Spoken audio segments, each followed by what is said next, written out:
اور دونوں دروازے کی طرف بھاگے اور عورت نے یوسف کی قمیض پیچھے سے پھاڑ ڈالی اور دونوں نے دروازے کے پاس کی عورت کے میاں کو کھڑا پایا. بولی جو کوئی آپ کی عہدیہ کے ساتھ بات ارادہ کرے اس کی سزا یہی ہے کہ اسے بند کر دیا جائے یا دردناک سزا دی جائے. آپ نے جواب دیا کسی نے برے کام پر میری منت اور سماجت کی. اور عورت کے خاندان کے ایک شخص نے آ کے کہا اگر یوسف کا کرتا آگے سے پھٹا ہے تو عورت سچی ہے اور وہ جھوٹی ہے اور اگر پیچھے سے پھٹا ہے تو عورت جھوٹی ہے اور وہ سچی ہے.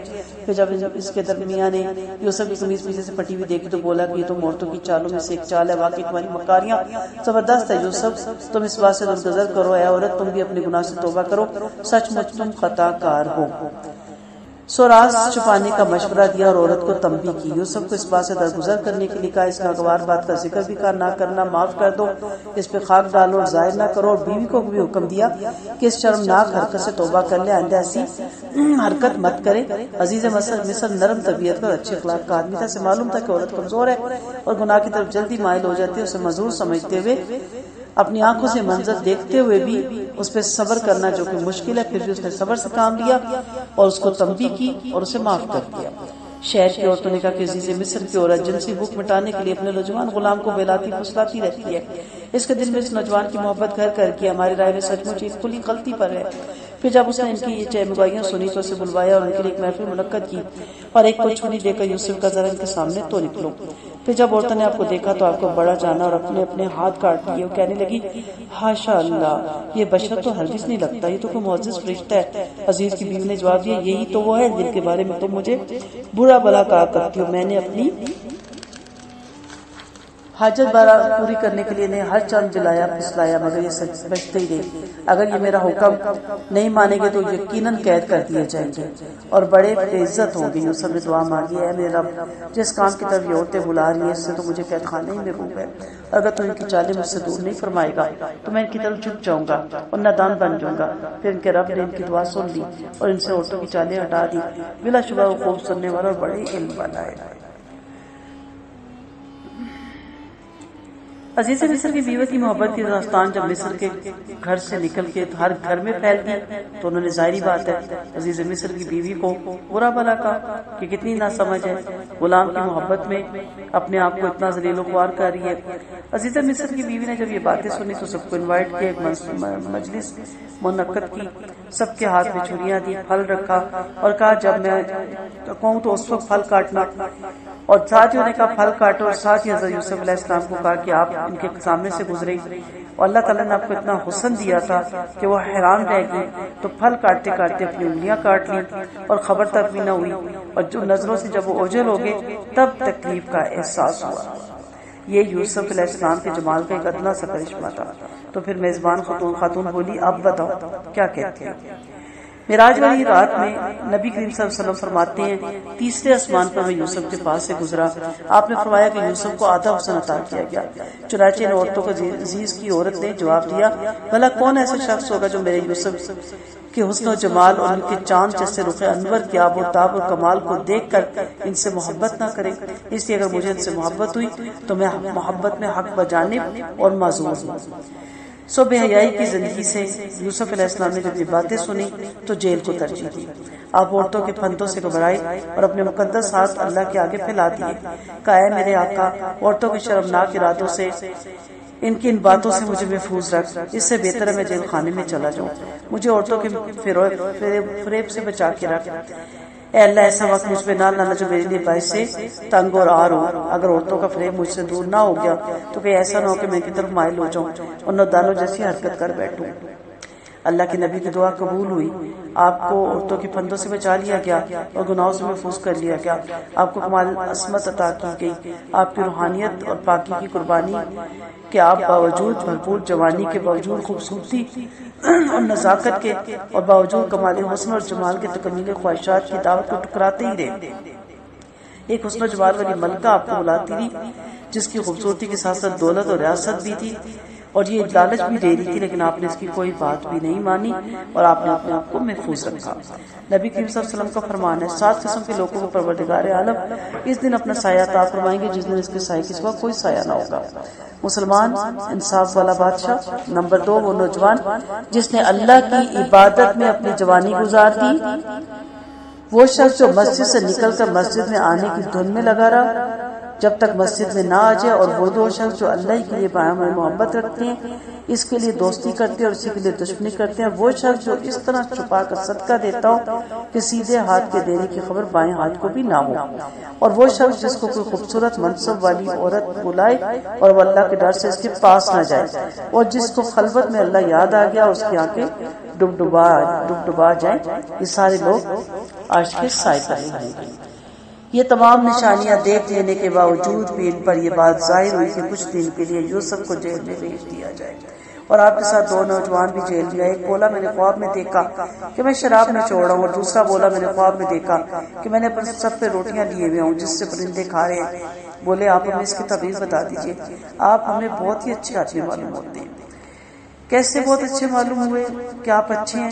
کیونکہ جیل خانے میں بھی آپ کی شرافت، آپ کی پاکدامنی، آپ کی صحافت، آپ کی نیک نامی مشہور تھی۔ آپ ہر وقت بہترین طریقے سے کام کیا کرتے تھے، آپ سب کے ساتھ حسن سلوک سے پیش آتے تھے، آپ کے معاملے سب کے ساتھ بہترین طریقے سے ہوتے تھے۔ جس دن اللہ کے نبی یوسف جیل خانے میں تشریف لے گئے، دو نوجوان بھی جیل خانے میں آئے۔ ایک تو شاہی ساقی تھا اور ایک شاہی باورچی تھا۔ ساقی کا نام اور باورچی کا نام مختلف کتابوں میں مختلف ناموں سے ملتا ہے۔ ان پر بادشاہ کو زہر دینے کا الزام تھا۔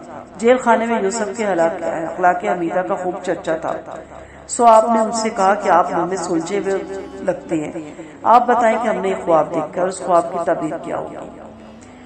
سو خواب کی تعبیر بتا دی یوسف علیہ السلام نے، اور کہا کہ تم میں سے ایک انگوروں کا گچھا نچوڑ ہے تو وہ اپنے آقا کو دوبارہ جا کے انگوروں کی شراب پلائے گا، اور دوسرے کو دیکھا کہ سر پہ روٹیاں جو پرندے کھا رہے ہیں تو کہا کہ اسے سزائے موت ہو جائے گی۔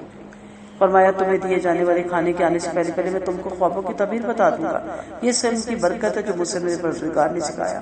میں نے لوگوں کا دین چھوڑ رکھا ہے جن کا اللہ پر ایمان نہیں اور آخرت کے بھی قائل ہیں، اور میں اپنے باپ دادا ابراہیم اسحاق اور یعقوب کے دین کا پیروکار ہوں۔ ہمیں یہ لائق نہیں ہم اللہ کے ساتھ کسی کو شریک کریں۔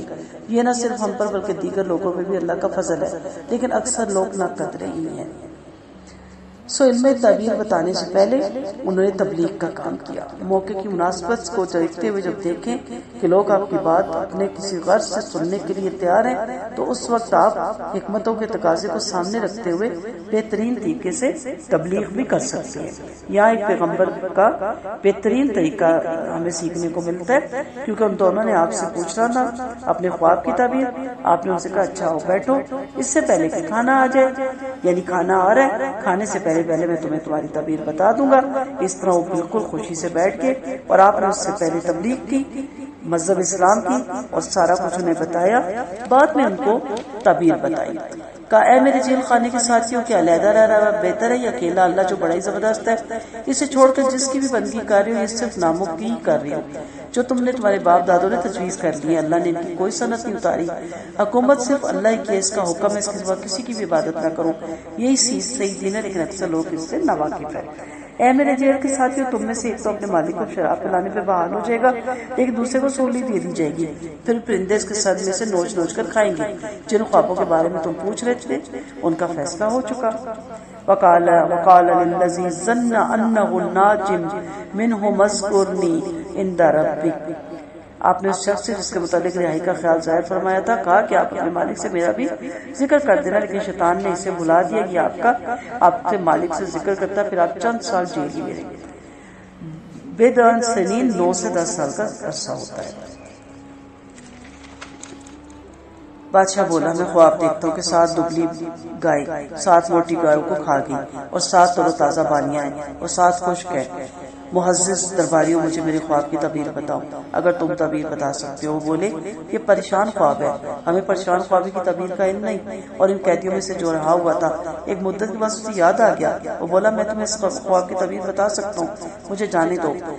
اے یوسف، اے انتہائی سچے یوسف، آپ ہمیں 7 موٹی گاؤں کے بارے میں بتائیے جن کو 7 دبلی گائے کھا گئی، اور 7 ہری بالیوں کے بارے میں اور 7 خشک بالیوں کے بارے میں بھی، تاکہ میں لوگوں کے پاس جا کر انہیں گاہ کر دوں اور سب کو معلوم ہو جائے۔ فرمایا تم لگاتار 7 سال تک کھیتی کرنا، پھر جس قدر فصل کاٹو اسے بالیوں میں رہنے دینا، اگر ضرورت کے مطابق کھانے کے لیے تھوڑا سا غلہ نکال لینا، پھر اس کے بعد 7 سال انتہائی قحط کے آئیں گے جو اس تمام ذخیرے کو کھا جائیں گے، تو تم نے ان کے لیے پہلے سے رکھ چھوڑا ہے، علاوہ اس قلیل مقدار کے جسے تم محفوظ رکھو۔ اس کے بعد ایک ایسا سال آئے گا جس میں خوب بارش ہوگی اور لوگ انگوروں کا رس نچوڑیں گے۔ بادشاہ بولا اسے میرے پاس لاؤ، یعنی یہ جب غلام حضرت یوسف علیہ السلام سے ساری تعبیر سن کے واپس گئے اور نہ صرف تعبیر بتائی بلکہ اس کے ساتھ تدبیر بھی بتا دی جس پر عمل کرنے سے آنے والے قحط کے ہولناکیوں سے بچا جا سکتا ہے۔ جب یہ ساری بات بادشاہ نے سنی تو کہا کہ اس کو میرے پاس لے کے آؤ۔ بادشاہ بولا اسے میرے پاس لاؤ۔ پھر جب آپ کے پاس قاصد آیا تو آپ نے فرمایا تم بادشاہ کے پاس جا کر اس سے پوچھو کہ ان عورتوں کا اصل واقعہ کیا ہے جنہوں نے اپنے ہاتھ آپ کاٹ ڈالے تھے، واقعی میرا رب ان کے مکاری خوب جانتا ہے۔ بادشاہ نے عورتوں سے پوچھا کہ تم کو کیا ہو گیا تھا جب تم یوسف کو ان کی مرضی کے خلاف بلا پسلا رہی تھی؟ سب نے جواب دیا خاشا اللہ، ہم نے یوسف میں کوئی برائی نہیں دیکھی۔ عزیز کی عورت نے کہا اب دودھ کا دودھ اور پانی کا پانی ہو گیا، میں نے ہی اسے اس کی مرضی کے خلاف بلایا پسلایا تھا۔ بلا شبہ یوسف بالکل سچی ہیں، اس بات کی صفائی سے یہ منشا تھا کہ عزیز کو معلوم ہو جائے کہ میں نے پس غیب اس کی خیانت نہیں کی، اور یہ بھی کہ اللہ خیانت کرنے والوں کی چالیں نہیں چلنے دیتا۔ جب بادشاہ مصر نے یہ حیرت انگیز خواب دیکھا اور اس کو اللہ کے نبی کی زبانی خواب کی تعبیر بتائی کی تو اس کی نگاہ میں آپ کی فضیلت، آپ کی معلومات کی وسعت، آپ کے فن تعبیر میں مہارت اور آپ کے حسن سلوک اور رعایا کی خیر خواہی کا جذبہ کھب گیا، اور بے سخت اس کی زبان سے یہ نکلا کہ اس قدر قابل لائق شخص کا قید خانے میں رہنا اس پر ظلم ہے، ایسے شخص کی تو بادشاہ کو سخت ضرورت ہے۔ سو بھیجا گیا۔ جب بھیجا گیا تو آپ نے آگے سے آنے سے انکار کیا اور کہا کہ پہلے میرا معاملہ صاف کیا جائے۔ رحمت العالمین صلی اللہ علیہ وسلم نے اس موقع پر یوسف علیہ السلام کی تعریف فرمائی کہ آپ اشرف اور افضل عالی مرتبہ اور کمال صابر تھے، آپ پر اللہ کی رحمتیں اور سلامتیاں ہوں۔ چنانچہ آپ نے فرمایا اگر میں یوسف کی طرح قید خانے میں ہوتا تو میں پیغام ربانی سن کر فوراً قاصد کے ساتھ چلا آتا۔ سو عزیز مصر نے عورتوں کے پاس ان تمام عورتوں کو جنہوں نے اپنی انگلیاں کاٹ ڈالی تھی جمع کر کے پوچھا۔ بادشاہ کی غرض یہ تھی عزیز مصر کی عورت جواب دے کہ خیانت کے دن کا واقعہ صحیح کیا ہے جو یوسف کی ان کی مرضی کے خلاف منت سماجت کی گئی تھی۔ عورتوں نے جواب دیا یوسف علیہ السلام بری ذمہ ہیں، وہ تو بالکل ایک فرشتہ لگتے ہیں۔ اب پورا واقعہ کھل کے سامنے آ گیا تھا۔ یوسف کی مصر کی بیوی نے کہا عزیز مصر کی بیوی کا میں نے انہیں اپنی مرضی کے خلاف بلانا چاہا تھا، انہوں نے اس وقت معاملے کی جو نوعیت بتائی وہ بالکل صحیح تھی۔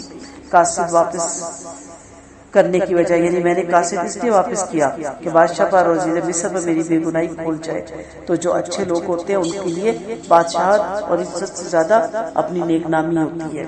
عزیز کو معلوم ہو جائے کہ میں نے اس کے پیچھے اس کی بیوی کے سلسلے میں کوئی خیانت نہیں کی۔ اللہ خیانت کرنے والوں کی چالوں کو چلنے نہیں دیتا۔ یہ مومنوں کا کلام یوسف علیہ السلام نبی کا ہے، کیونکہ عزیز اور اس کی بیوی مشرک تھے اس لیے کلام عزیز مصر کی بیوی کا نہیں ہو سکتا۔ اس طرح اس کے بعد والی آیت میں یوسف علیہ السلام کے قول کا حصہ ہے، میں اس دل میں کسی خیال کا پیدا ہونا باعث عذاب اور ملامت نہیں بلکہ اس پر عمل کرنے کے بعد اس کا گناہ لکھا جاتا ہے۔ نبی کریم صلی اللہ علیہ وسلم کی ایک حدیث ہمیں پتہ چلتی ہے کہ آپ کہیں جا رہے تھے، آپ کو ایک عورت نظر آئی اور وہ بھلی معلوم ہوئی، آپ فوراً اپنے گھر میں داخل ہوئے اور اپنی بیوی سے اپنی حاجت پوری کی اور خطبہ دیا اور فرمایا اگر کسی کو کوئی غیر عورت اچھی معلوم ہو تو اپنی بیوی کے پاس آئے، کیونکہ اس کے ساتھ بھی وہی ہے جو اس کے ساتھ ہے۔ پیغمبروں کی سیرت انسانیت کے لیے مشل راہ ہے، لا یکلف اللہ نفسا الا وسعها۔